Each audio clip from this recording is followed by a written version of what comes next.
Alright mate, how you doing? Welcome back to another episode of IMO. In this video we're talking about Manchester City being banned from UEFA competition for 2 years and being handed a £25 million fine. We're going to talk about why this has happened. We're going to talk about whether this punishment will actually happen. There's a bit of debate as to whether it will be appealed and maybe cancelled. We're going to talk about whether it should be happening and all these things. There's a lot to unpack, so let's crack on.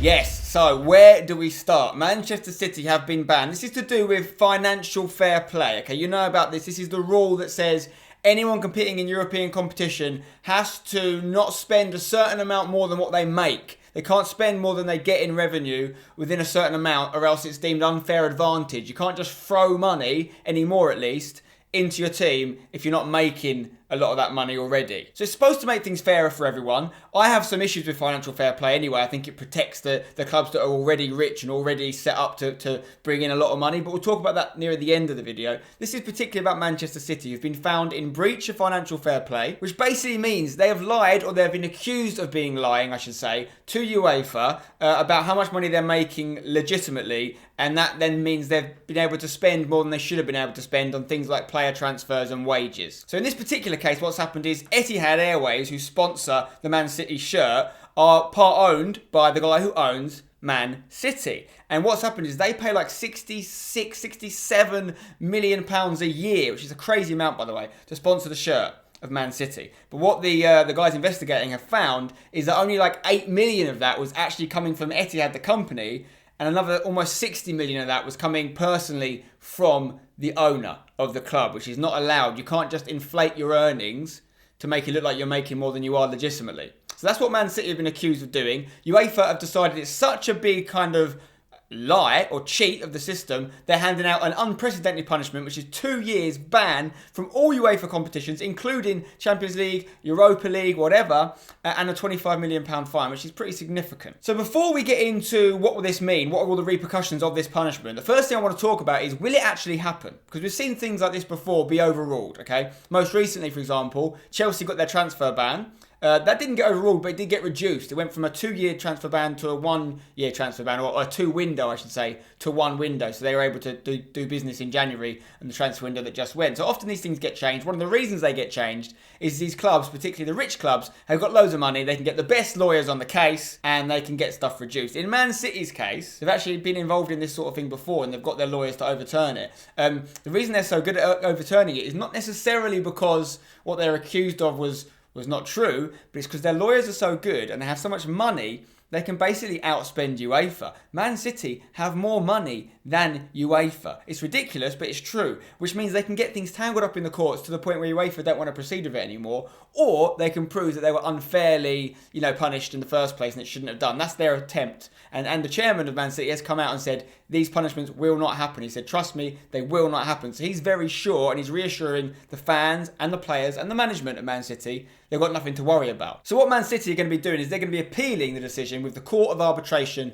for Sport. That's where you go if you're not happy with a ruling that's happened in your sport. Now, if the Court of Arbitration for Sport don't agree with Man City and they keep the punishment as it is, their only other option is to go to like the legal courts, the kind of public courts, which could slow things down a lot. And that's, I think, what Man City are going to be going for. If they truly are guilty, which I guess only they know and certain people know, and this whole thing has come out of some leaked emails back in 2018, that's what they built their case on, UEFA. If they are guilty, their best bet is making this go on for so long that it gets slowed down and at least delayed, if not reduced, and maybe even cancelled. So we know Man City are appealing, but the first thing to consider is how long would it take the Court of Arbitration for Sport to address this appeal? If they don't get it wrapped up in the next few months, the first thing that will definitely happen is the 2-year suspension will be delayed, which means Man City will be fine to compete in the Champions League next season, unless CAS, Court of Arbitration for Sport, are really quick. I don't see this happening.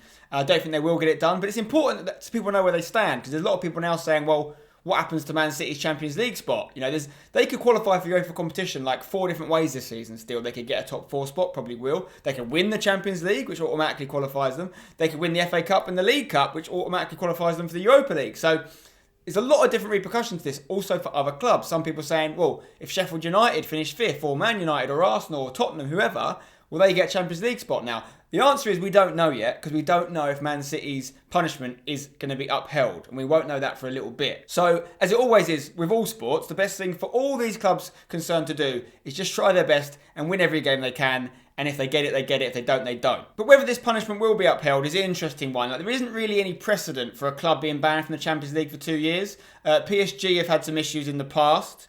But they've always got away with it. Man City had their squad size reduced once. I remember that. They had to go, I think, maybe from a 25 to a 23 or 21 man squad for the Champions League, which affected them, but was nowhere near the level of this punishment. My prediction, and this is an IMO, so I'm supposed to give my opinion, of course, I don't think the 2-year punishment will happen. I think it will be at least reduced to 1 year. We may see Man City miss out on a year of Champions League, or it will be overturned completely. I mean, some people have suggested, because there's financial fair play rules for the Premier League as well, and if they've broken the UEFA ones, then they've probably broken the Premier League ones as well, so the Premier League will have to get involved. Some people have suggested this could see Man City relegated, docked points, even relegated as low as League 2. That would be ridiculous. You might remember many years ago, Man City had a similar situation. It wasn't because of the same reasons, but they went all the way down the divisions and climbed their way back up. Took them a long time.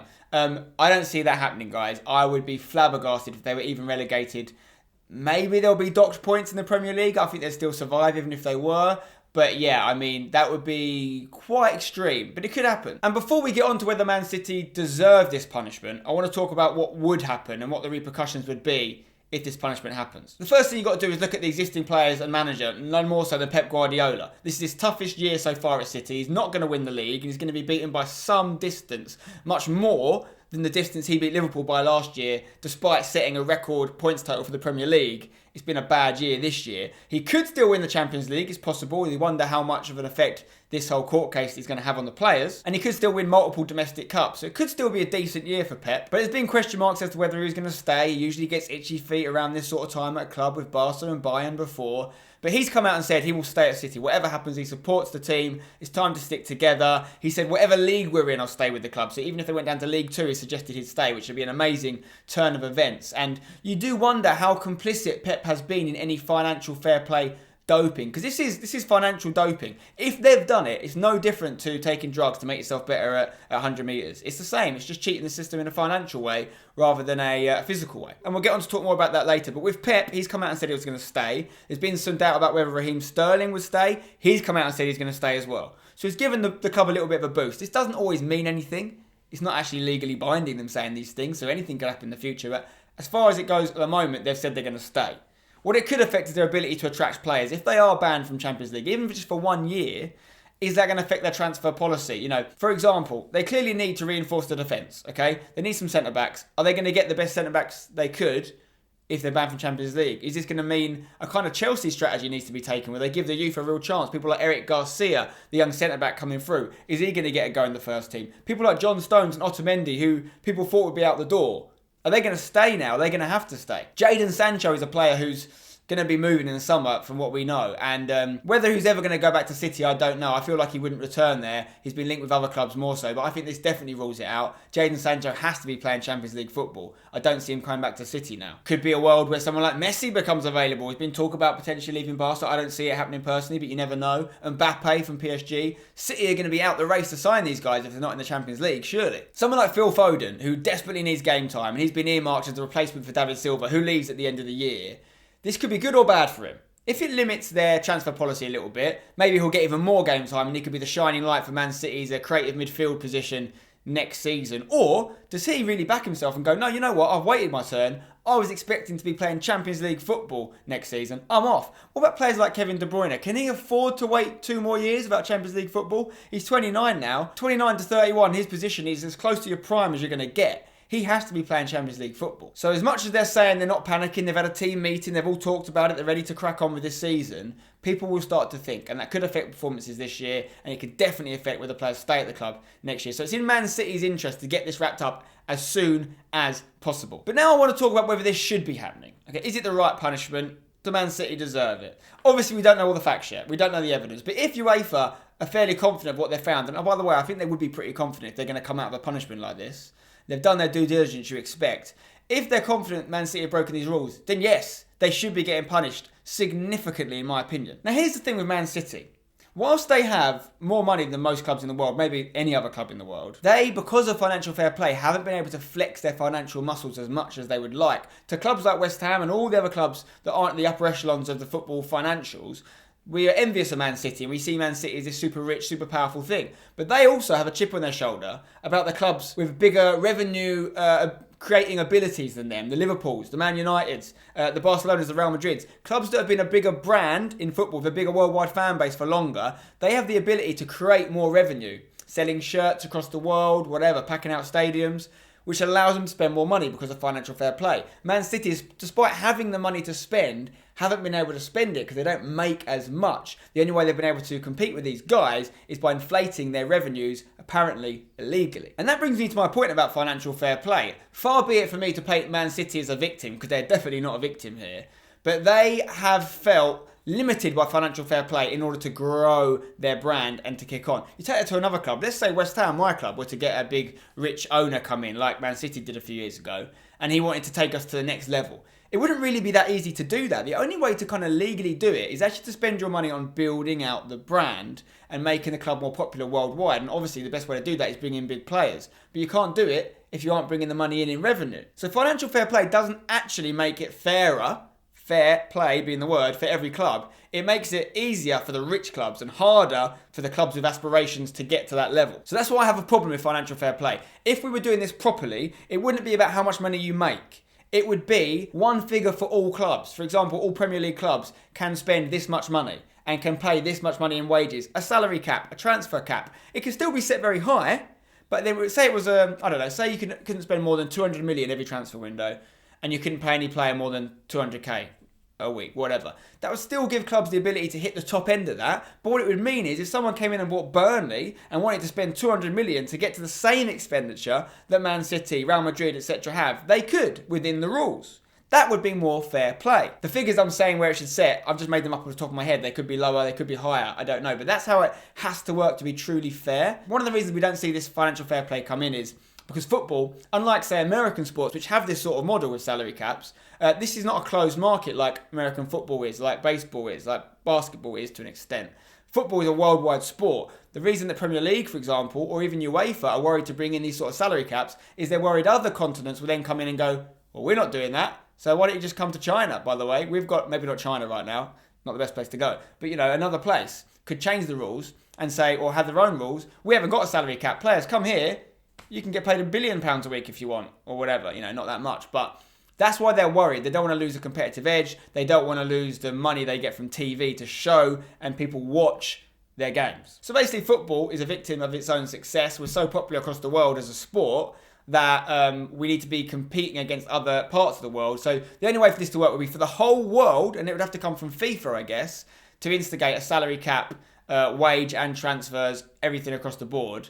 And maybe that will happen one day. But right now, it isn't here. So Man City have been basically too ambitious. They've potentially, allegedly, been a bit sneaky and a bit naughty and spent more money than they should have. Essentially, it's financial doping, and now they're going to get punished. And the Champions League exclusion, or UEFA exclusion, is such a big punishment for a club like City, who desperately need that money. Now, if you don't understand financial fair play, you'll be like, what do you mean Man City need the money? They've got all the money in the world. But I just explained in this video, they have to show the money coming in order to spend it. And what's a great way to get money coming in? Being in the biggest tournaments in the world with the biggest TV revenue. Champions League is the place you've got to be. So if they get banned, it will actually affect not just who they can attract as players, but how much they can spend on players. We haven't seen this happen as much to, say, Manchester United, as they've been missing out on Champions League recently, because they have so much money. They generate so much money. It's not just about how much is in the bank, it's about how much they make every year. The brand is so strong. That's why it's important for Man United to get back to Champions League, because their brand might start to slip eventually. But City, despite having established themselves as one of the best football clubs in the world in terms of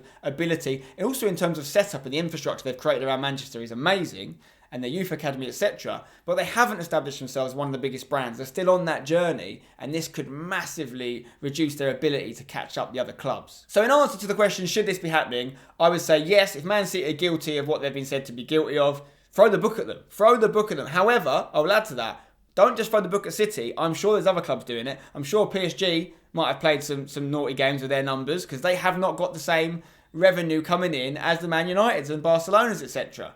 And that's why I look at what Liverpool are doing right now, and I'm so impressed by it. because they haven't spent crazy money. They've, in the transfer window, yeah, they bought some big players like Van Dijk and whatnot, but they've sold players, and their actual net expenditure over the last few years is nowhere near some of these other clubs, and they are the best team in the world by far right now. Fair play to Jurgen Klopp and all the people. Peter Moore, who used to work at a competitive gaming division of FIFA, I worked with him a little bit, he's now the CEO of Liverpool, he's doing a great job. So ultimately, maybe I'll have to make another video about this situation in the future when we find out what's really happening with Man City, but right now, they're going to be punished. They're going to appeal it. I think they're going to get it overturned, at least reduced, if not cancelled out completely. Is that the right thing to do? Probably not. If they have broken the rules, they should be getting punished. However, they've got so much money, they can use it in the legal courts, and they maybe get themselves out of hot water, but they shouldn't be able to. For me, all this stuff gets eradicated overnight if we're able to introduce a transfer and wage cap.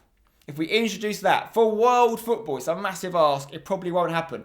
But that doesn't mean it doesn't need to happen. Trust me, it's needed for competitiveness in sport. Football needs an international, worldwide transfer and salary cap. That's the only way to fix this problem once and for all. Then if you're a club with loads of money, you can still invest it beyond those caps, but you invest it in your youth academy, producing better players. You invest it in the training facilities, making your players better than they already are when you bought them or grew them from the youth academy. That's how you spend the money. Not just on going, I'll have him for 300 million, I'll have him for 500 million. Let's make it competitive. Let's make it fair play, which is the point of financial fair play. Let me know in the comments below what you thought about this video. Do you agree with my opinions? Do you disagree with them? Do you think Man City are going to get punished, or will they get off the hook once again? Drop a like if you've enjoyed it. Subscribe for more. Plenty more videos coming soon. Until next time, don't go changing.